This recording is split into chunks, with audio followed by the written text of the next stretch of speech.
జై భీమ్ జై భీమ్ జై భీమ్ జై భీమ్. నిజంగా ఈరోజు ఏదైతే సమతా సైనిక్ దళ్ ఒక అన్యాయానికి మారుపేరుగా నుంచున్నటువంటి పరిస్థితిలో ఉన్నటువంటి ఒక కుటుంబానికి సమతా సైనిక్ దళ్ బాసటగా నుంచుంది. ఈరోజు నేను యాజ్ ఎ ఫారూక్ షుబ్లీగా లేకపోతే ఒక మైనారిటీ హక్కుల పరిరక్షణ సమితి వేదికకి అధ్యక్షుడిగా ఏమాత్రం కూడా ఇక్కడ రాలేదు.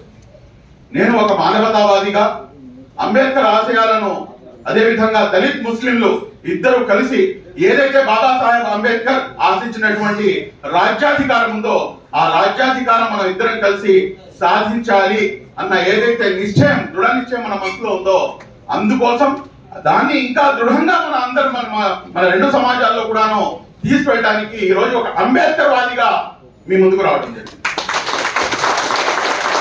ఏదైతే ఈ రోజుల్లో సమతా సైనిక్ దళ్ చేపట్టినటువంటి ఏదైతే ఈ దీక్షలో ఈ రోజు సావిత్రిదేవి గారు అదే విధంగా అతని సోదరుడు కోడికత్తి శ్రీను సోదరుడు ఈ రోజు వీళ్ళిద్దరూ అనేకమైనటువంటి ఇష్యూస్ తో వీళ్ళందరూ కూడాను సతమతమవుతారు. లాస్ట్ 5 years నుంచి అంటే ఎన్ని విధాలుగా అంటే ఇది ఒక లిటరల్ ఎగ్జాంపుల్. ఈ రోజు అంటే వీళ్ళు ఇక్కడ వరకు చేరుకోవడానికి ఏమేమి జరిగింది అనేది సమతా సైనిక్ దళ్ రాష్ట్ర అధ్యక్షులు పింకీ గారికి, అదేవిధంగా మన మిత్రుడు సోదరుడు సురేంద్రకి, అదేవిధంగా మాకు మాత్రమే తెలుసు. అంటే అన్ని విధాలుగా కూడా ఈ రోజున రాష్ట్రంలో ఈ విజయవాడలో ఎక్కడైనా కానీ మూలన కూడా మీకు పోలీసులు కనిపిస్తారంటే దానికి కారణం ఇదే. వీళ్ళు ఇక్కడ దాకా రాకూడదు, వీళ్ళని ఏ రకంగా అయినా కానీ అడ్డుకోవాలి అని. ఈరోజు పరిస్థితి ఎంత దారుణంగా ఉందంటే నిజంగా ఈరోజు నిన్న సోదరుడు ఒక మీడియాతో మాట్లాడుతూ ఆ మీడియాతో మాట్లాడినటువంటి మాటలు ఏంటంటే జలపల్లి శ్రీనివాస సోదరుడు ఇక్కడ కూర్చున్నటువంటి సోదరుడు 125 అడుగుల ఏదైతే మీరు అంబేద్కర్ అంటే ప్రాణం లేని అంబేద్కర్ విగ్రహాన్ని అయితే మీరు కట్టారు, కానీ అంబేద్కర్ వాది మరియు అదే విధంగా అంబేద్కర్ గారికి వారసుడైనటువంటి కోడికత్తి శ్రీను అలియా జలపల్లి శ్రీనివాస్ మీరు కటకాల వెనకాల పంపించేశారు అని చెప్పేసి అతను చెప్తే అతని యొక్క వేదన నిజంగా వర్ణించలేదు. ఈ రోజు మన సమాజాల మీద ఏంటంటే ఏదో విధంగా ఏదో చేశాము, మేము ఏదో ఉద్ధరించిస్తున్నాము అని చెప్పేసి మా మొహం మీద ఇంత పడేసి మీరు ఇష్టం వచ్చినట్టుగా పనిచేసుకుంటూ ముందుకు కొనసాగుతున్నారు. ఏదైతే నిజమైనటువంటి రాజ్యాధికారం ఉందో ఆ నిజమైనటువంటి రాజ్యాధికారం మా చేతికి ఇవ్వట్లేదు. ఈ రోజు మీరు చూసుకుంటే కనుక అన్న ఇందాక అన్ని అంశాలను కూడా ప్రస్తావించాడు. ఎన్ని ఇష్యూస్ ఎక్కడి నుంచి మొదలు పెట్టాలి, ఎక్కడికి ఏం చేయాలో తెలియదు, గుండె తరుక్కుపోతుంది. ఎందుకు అంటే కేవలం మనం బహుజనులం కాబట్టి, దళిత వర్గాల నుండి మైనార్టీ వర్గాల నుంచి మేము ఉన్నాం కాబట్టి ఈ రోజు మాపై అనేకమైనటువంటి దాడులు. ఎక్కడి నుంచి మొదలు పెట్టాలి, ఎక్కడికి ఏం చేయాలో కూడా తెలియనటువంటి పరిస్థితి.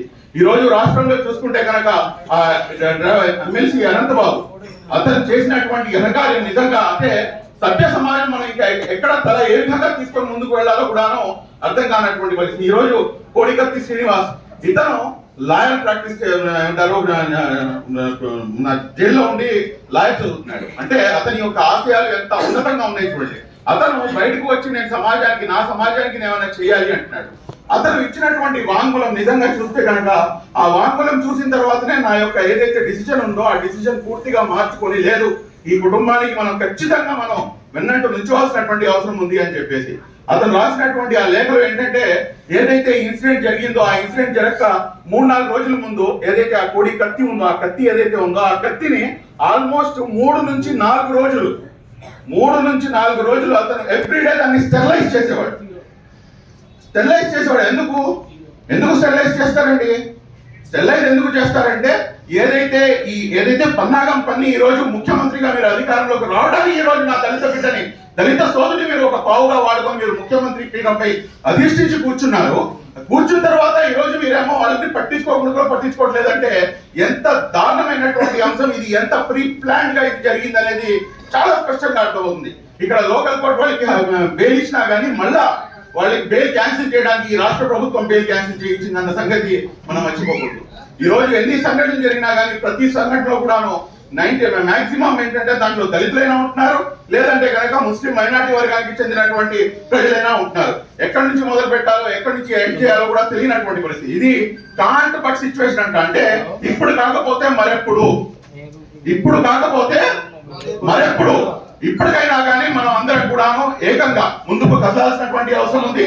రాష్ట్రంలో ఎక్కడైనా కానీ ఏదైనా సంఘటన జరిగితే కేవలం ముస్లింలపై జరిగితే కనుక ముస్లింలు మాత్రమే మాట్లాడుతూ ముస్లింలకు అన్యాయం జరుగుతుంది, ముస్లింలు అన్యాయం జరుగుతుంది అంటే ముస్లిం సమాజం లేని వాళ్ళు ఎవరైతే ఉన్నారో మన దళిత సోదరులు, మన బీసీ సోదరులు ఎవరైతే ఉన్నారో వాళ్ళు మంచులు కదా, వాళ్ళ గురించి మనం మాట్లాడేటటువంటి బాధ్యత ముస్లిం సమాజంలో లేదా అని చెప్పేసి కూడాను ఈ సందర్భంగా మీ అందరి ముందు కూడా నేను అందరినీ కూడా తెలియజేస్తూ రాబోయే రోజుల్లో ఖచ్చితంగా ఏ ఒక్క అంశం జరిగినా కానీ ఖచ్చితంగా మైనార్టీ హక్కుల పరిరక్షణ సమితి యాజ్ ఏ ఫారెస్ట్లీ రాష్ట్రంలో ఉన్నటువంటి 49 కమిటీలు ప్రతి ఒక్కటి కూడాను మీ అందరికీ కూడాను తోడ్పాటుగా నుంచుంటాయని చెప్పేసి దళిత సమాజానికి మీకు ఇదిగా ఉంటాయి. అదే విధంగా దళిత సమాజం కూడాను మైనార్టీ ముస్లిం మైనార్టీని కూడాను మీరు దగ్గర తీసుకొని ఇద్దరం కలిసికట్టుగా ముందుకు ప్రాణం కొనసాగిద్దామని చెప్పేసి తెలియజేస్తూ ఈ యొక్క ఏదైతే ఈ పోరాటం మొదలైందో ఈ పోరాటం ఇన్షాల్లా ఏదైతే మా యొక్క హక్కుల సాధన ఉందో ఆ జలపల్లి శ్రీనివాస్ బయటకు వచ్చేంత వరకు ఇన్షాల్లా కొనసాగించాలని చెప్పేసి ఆశిస్తూ ఈ యొక్క కార్యక్రమం ఇంకా ముందుకు వెళ్ళాలని చెప్పేసి